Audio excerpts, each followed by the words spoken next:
मकर लगन में हम चंद्रमा की प्लेसमेंट के बारे में लगातार डिस्कस कर रहे हैं और ये हमारी अंतिम वीडियो रहेगी। इस वीडियो में अब हम 12वें भाव के बारे में विचार कर रहे हैं। 12वें भाव में जहाँ पर आपके अब चंद्रमा सप्तमेश होकर धनु राशि में स्थित होंगे। देखिए, धनु राशि का चंद्रमा है तो ये आपको स्पिरिचुअली ग्रो होने में काफ़ी मदद करेगा। अगर चंद्रमा पर केतु का प्रभाव भी पड़ जाता है तो इसकी संभावना काफ़ी ज़्यादा बढ़ जाएगी। अब ये क्योंकि आपके पार्टनर को रिप्रेजेंट कर रहे हैं चंद्रमा, इसलिए जो आपका पार्टनर होगा उसमें धनु राशि से रिलेटेड जो क्वालिटीज हैं वो होने की संभावना बहुत ज़्यादा है।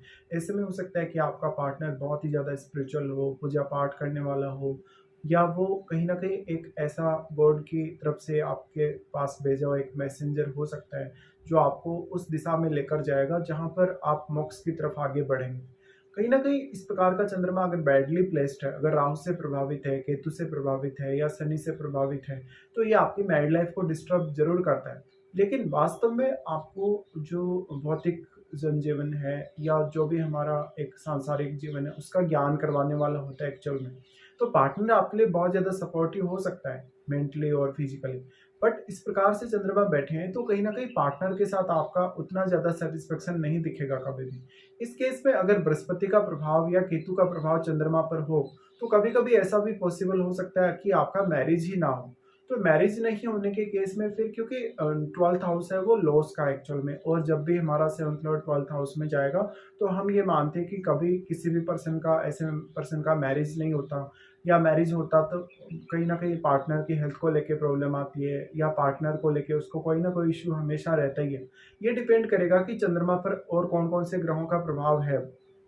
देखिए, चंद्रमा को जो भी प्लैनेट यहाँ प्रभावित कर रहे हैं, उनका आपको संबंध देखना होगा गुरु के साथ, क्योंकि घर गुरु का है और ऐसे में जो 12वां घर है वास्तव में कालपुरुष के हिसाब से देखा जाए तो इसके स्वामी वैसे भी गुरु ही हैं। ऐसे में जो चंद्रमा की प्लेसमेंट है, अगर चंद्रमा यहाँ बहुत ही अच्छे से प्लेस्ड है, तो ऐसा जो पार्टनर होगा आपका वो आपको फॉरेन से कनेक्ट करेगा। 12th हाउस के थ्रू वो आपको काफ़ी गेन दे सकता है, या उसको कहीं न कहीं ये देखा जा सकता है कि वो बहुत क्रिएटिव है या बहुत टैलेंटेड है, लेकिन आपका पार्टनर आपको 12th हाउस से संबंधित मामलों में कोई अच्छी गाइडेंस दे पाएगा। अगर चंद्रमा पर यहाँ सूर्य का प्रभाव हुआ, अगर गुरु का प्रभाव हुआ, इवन अगर बुध का प्रभाव हुआ, तो आपका पार्टनर काफ़ी ज़्यादा इंटेलिजेंट होने के चांसेस हैं। अब लेकिन इसमें सप्तम भाव में बैठे हुए ग्रह का रोल भी उतना ही ज़्यादा इंपॉर्टेंट है, क्योंकि सप्तमेश तो आपका 12th हाउस में चला गया, लेकिन जो ग्रह आपके सप्तम भाव में एक्चुअल में स्थित है, वो ग्रह अपनी क्वालिटीज़ को आपके सप्तम भाव में डिपॉज़िट कर रहा है और अपने उन भावों को भी वो सप्तम से कनेक्ट कर रहा है, जिनका वो आपके चार्ट में स्वामी होकर यहाँ आया है। ऐसे में सप्तम भाव में जो बैठा हुआ ग्रह है, वो आपके लगन को भी एस्पेक्ट करेगा, तो लगन पर भी वो अपना प्रभाव डालेगा ही। साथ में वो आपकी पर्सनैलिटी को भी प्रभावित करेगा, और पार्टनर का जो नेचर है, पार्टनर की जो पर्सनैलिटी है या पार्टनर का जो ओवरऑल स्टेटस है, उसको लेके सप्तम भाव में बैठे हुए ग्रह का रोल बहुत ही इंपॉर्टेंट होने वाला है।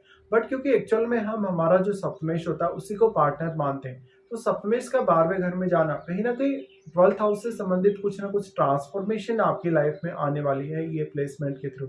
ऐसे में ये हो सकता है कि आपका जो पार्टनर होगा वो एक गॉड की तरफ से दिया हुआ आपको गिफ्ट हो सकता है, या वो इस तरीके से आपको गाइड करे लाइफ में आगे बढ़ने के लिए कि आप काफ़ी ज़्यादा ग्रो कर जाएं। बट ये ग्रोथ बहुत ज़्यादा भौतिक सुख साधनों वाली ना होकर एक बहुत ही स्पिरिचुअल ग्रोथ की तरह हो सकती है।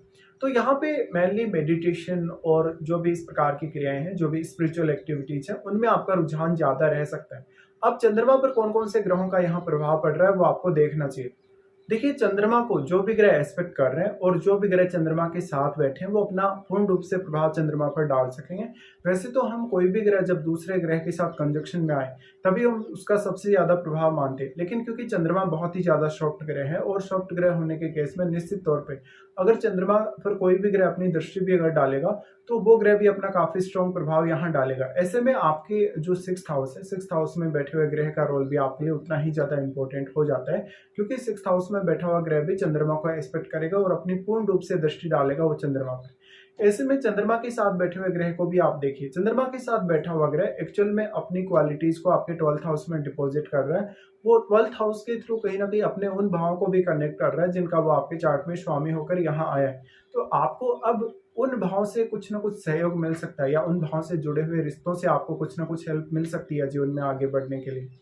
अब मेनली जो चंद्रमा है वो आपके मन को रिप्रेजेंट करते हैं, आपके इमोशंस को, आपकी मानसिक भावनाओं को, और आपके जो रिलेशंस है फैमिली के साथ, स्पेशली अपनी मदर के साथ और बाकी लोगों के साथ भी। ऐसा चंद्रमा आपको काफ़ी इमोशनल बनाएगा, लेकिन ये इमोशनलिटी उतने स्ट्रॉन्ग तरीके से लोगों के सामने कभी-कभी नहीं आ पाएगी, क्योंकि बार-बार चंद्रमा है वो एकाकीपन बहुत ज़्यादा देगा और अगर शनि का प्रभाव हुआ या केतु का प्रभाव हुआ, तो ये एकाकीपन आपका और भी ज़्यादा बढ़ जाता है और इस वजह से फिर मैरिड लाइफ पे काफ़ी नेगेटिव इम्पैक्ट पड़ने की संभावना बढ़ जाती है। चंद्रमा के साथ जो बैठा हुआ प्लेनेट है, उसी हिसाब से आपकी मानसिक प्रवृत्ति होगी, उसी हिसाब से आप डिसीजन लेने वाले होंगे। अगर कोई भी बहुत एग्रेसिव ग्रह, कोई बहुत फायरी ग्रह का प्रभाव है चंद्रमा पर, तो आप मेंटली काफ़ी स्ट्रांग ज़रूर हो सकते हैं और काफ़ी फास्ट चलने वाले हो सकते हैं अपनी लाइफ में। चंद्रमा का प्रभाव आपके 6th हाउस पर भी है और 6th हाउस में बैठे हुए ग्रह का प्रभाव चंद्रमा पर है। ऐसे में दोनों का आपको आपसी संबंध देख लेना चाहिए और 6th हाउस में जो चंद्रमा का प्रभाव है, यहाँ चंद्रमा कुछ हद तक आपको यंग एज में काफ़ी हेल्प कर सकते हैं 6th हाउस से जुड़े हुए मैटर्स से निपटने के लिए। वैसे देखा जाए तो चंद्रमा अपने मित्र के घर में ज़रूर है, लेकिन बृहस्पति का भी आपके चार्ट में अच्छा होना बहुत ज़्यादा ज़रूरी हो जाता है इस केस में। अब आपको देखना होगा कि एक्चुअल में चंद्रमा पर कौन-कौन से ग्रहों का प्रभाव पड़ रहा है और चंद्रमा की एनर्जी कौन-कौन से ग्रहों के साथ एक्सचेंज हो रही है।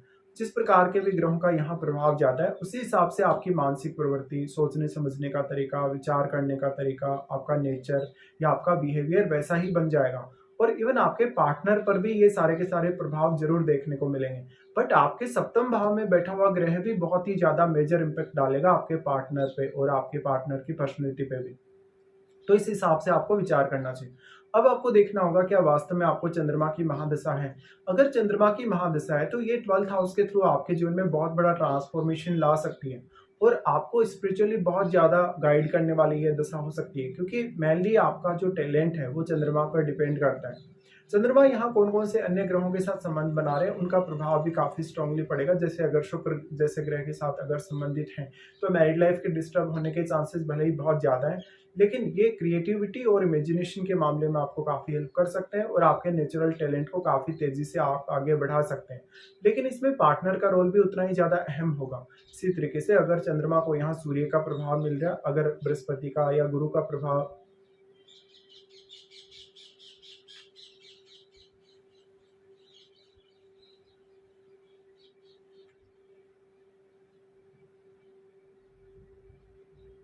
इसी तरीके से अगर यहाँ चंद्रमा को सूर्य का प्रभाव मिल रहा है या मान लो गुरु का प्रभाव मिल रहा है या किसी भी ऐसे ग्रह का प्रभाव मिल रहा है जो यहाँ चंद्रमा को काफ़ी अच्छे से सपोर्ट कर सके, तो ये आपके 7th हाउस से जुड़े हुए मैटर्स से रिलेटेड डिसीजन लेने के लिए अच्छा हो सकता है।